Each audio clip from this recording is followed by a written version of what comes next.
Dalam hal itu, Tan Sri Johan berkata Kementerian Kewangan menyasarkan pelaksanaan 10 program penunaian sumbangan tunai rahmah STR khusus untuk masyarakat orang asli di kawasan pedalaman di seluruh semenanjung Malaysia. Pelaksanaan itu bagi memastikan bantuan kerajaan dapat disampaikan kepada penerima yang tidak mempunyai akaun bank.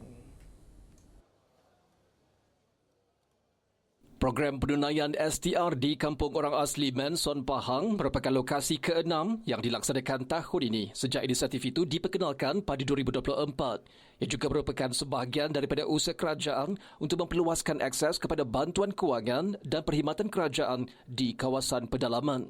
Program penunaian STR di Cameron Highlands adalah yang pertama diadakan di daerah itu bagi melengkapkan keseluruhan 10 lokasi di semenanjung Malaysia, termasuk di Gua Musang, Rompin, Sungai Cincin dan Sungai Siput. Kita adakan program penunaian ni sebab ada daripada mereka yang tak ada akaun bank. So inilah usaha sebenarnya saranan Yang Amat Berhormat Perdana Menteri untuk kita pastikan bahawa perkhidmatan awam tu sampai kepada semua pelosok di kawasan luar bandar. Pada program itu, 113 masyarakat orang asli menerima bayaran STR berjumlah RM60,000.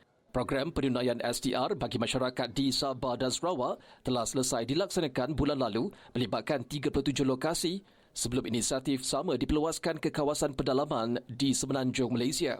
Program berkenaan juga menghimpunkan pelbagai agensi kerajaan bagi memudahkan masyarakat orang asli mengakses perkhidmatan di satu lokasi.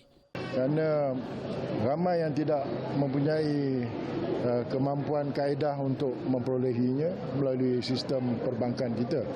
Jadi program ini menyatukan pihak Kementerian Kewangan, Bank Simpanan Nasional dan pihak JAKUA serta lembaga hasil dalam negeri untuk bersama selesaikan penyampaian ini.